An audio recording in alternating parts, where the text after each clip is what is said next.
소비자와 기업, 중소기업과 대기업이 함께 성장하는 시장을 만듭니다. 공정경제 이야기. 오늘은 공정거래위원회 이희재 소비자안전정보과장 전화 연결합니다. 과장님 안녕하세요. 네, 안녕하세요. 공정위 소비자안전정보과장 이희재입니다. 네, 반갑습니다. 저는 음료수나 과자를 살 때 칼로리를 꼭 확인하고 사는 습관이 있는데요. 소주나 맥주 이런 주류 제품에는 열량 정보가 잘 표시가 안 돼 있더라고요. 최근에 공정거래위원회가 식약처와 주류협회 등과 함께 주류 열량 표시를 추진하기로 했다고 들었는데 먼저 이 주류 열량 표시를 추진하게 된 계기가 어떤 걸까요? 예, 우선 주류 열량 표시와 관련한 제도 개선 사항을 알릴 수 있는 기회를 주셔서 감사 말씀드립니다. 그 주류 열량 표시를 추진하게 된 계기에 대해서 말씀을 드리면요. 네. 최근 건강에 대한 소비자들의 관심이 많아지면서 저칼로리, 저설탕 제품 등에 대한 소비자들의 선호가 매우 높아지고 있습니다. 그러나 주류 제품의 열량에 대한 정보 제공은 제대로 이루어지지 않고 있는 상황인데요. 한국농수산식품유통공사의 보고서에 따르면 소비자들의 음주 빈도가 월 평균 9일에 달할 정도로 잦지만 정작 열량이 낮다는 의미의 라이트 명칭을 사용하는 제품들에 대해서조차도 열량에 대한 정보를 제공하지 않고 있는 상황입니다. 반면 소비자들이 주류 제품의 대안으로 생각하는 무알콜 맥주의 경우에는 주류 제품으로 분류되어 있지 않아 이미 기존부터 영양 성분이 표시되고 있습니다. 따라서 주류 제품에 대해서 영양 성분 표시를 확대할 필요가 있다고 보았습니다. 이번에 소비자 설문조사도 진행하셨다고 들었는데 소비자들은 주류 열량 표시에 대해서 굉장히 반가워하겠어요? 네네. 그 반응을 말씀드리면요. 네네. 소비자들이 주류 제품에 대한 영양 성분 표시를 실제 원하는지 파악하기 위해서 작년 말 전국 성인 남녀 1,000명을 대상으로 설문조사를 진행한 바 있습니다. 설문조사 결과 68%에 달하는 소비자들이 주류에 대한 영양 성분 표시가 반드시 필요하다고 응답하였습니다. 뿐만 아니라 27%의 소비자들은 주류 성분 표시가 시행될 경우 주류 소비를 줄이겠다고 응답한 바 있는데요. 국민들의 건강 증진을 위해 음주 정책의 패러다임이 주류에 대한 접근성을 낮추는 방향으로 가고 있다는 점을 고려할 때 이번 주류 열량 표시제가 시행될 경우 소비자들의 합리적인 선택을 지원하는 것 외에도 소비자들의 건강을 증진하는 데에도 많은 도움이 될 것이라고 판단하였습니다. 네, 주류 열량 표시제에 대해서 이야기를 나누고 있는데 그러면은 혹시 이 주류 제품의 열량, 칼로리만 표시가 되는 건지 아니면은 뭐 탄수화물이나 당, 나트륨 같은 영양 성분이 모두 다 표시가 되는 건가요?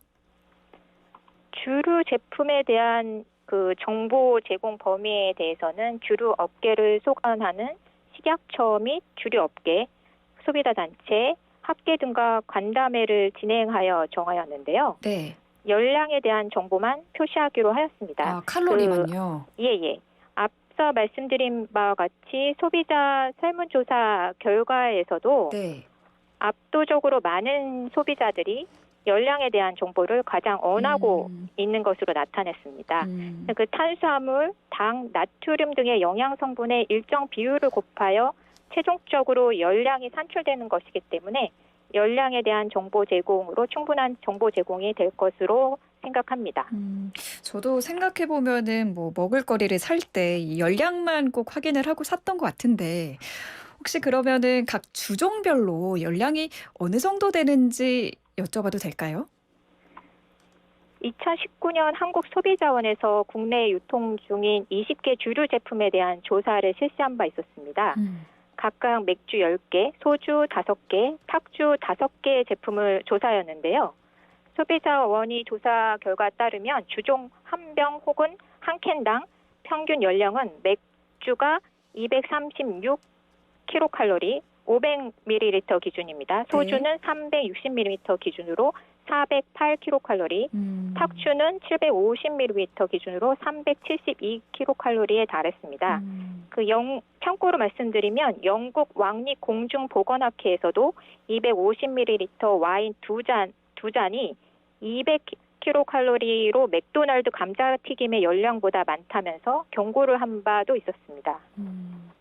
차라리 이거를 모르고 먹는 게 더 편할 뻔했네요. 칼로리가 생각보다 더 네, 높게 나오는 것 같아서 네, 모르는 게 그렇습니다. 약이다 이런 속담이 생각이 나는데 근데 최근에 기사를 보니까 식약처와 뭐 주류협회 등과 MOU를 체결하신 것 같던데 열량 네, 표시는 네. 어떤 방식으로 추진이 될까요?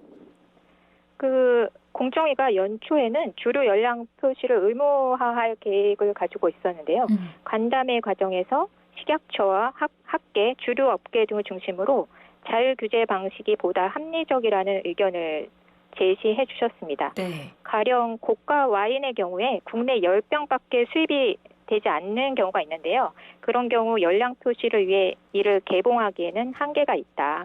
그러면 가격에 전가될 수도 있다. 뭐 그런 의견들이 있었고요. 또한 각사의 제품마다 라벨 소진 기간이 달라서 일률적으로 규제를 시행할 경우 사업자들에게 불필요한 비용을 초래할 수 있고 뭐 나아가 가격 상승으로까지 이어질 우려가 있었습니다. 이러한 의견들을 바탕으로 2022년 올해 8월 17일 주류 열량 자율 표시 방안을 제9차 소비자 정책위원회에서 의결을 하였습니다. 그 내용은 2022년 9월 7일 네. 식약처, 주류협회, 소비자단체와 함께 주류 열량 표시 MOU를 체결하여 추진하는 방식입니다. 그럼 해외 상황도 궁금한데요. 다른 나라에서도 주류 열량을 표시하고 있나요? 사실 유럽연합에서 한국보다 먼저 주류 열량 표시를 적극적으로 추진하였고요. 2017년 주류 열량 표시 추진 계획을 발표하면서 주류 업계에 대해 자율 표시 방안을 제출할 것을 요청한 바 있었습니다.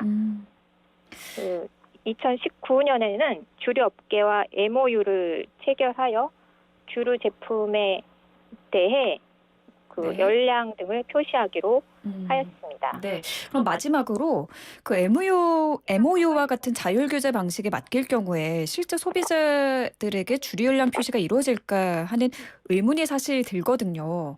여기에 대해서 공정위 차원에서 어떤 계획이 있으신지도 궁금하거든요. 주류 열량 표시 이행 담보 방안에 대해서 질문을 하신 거에 대해서는요. 네.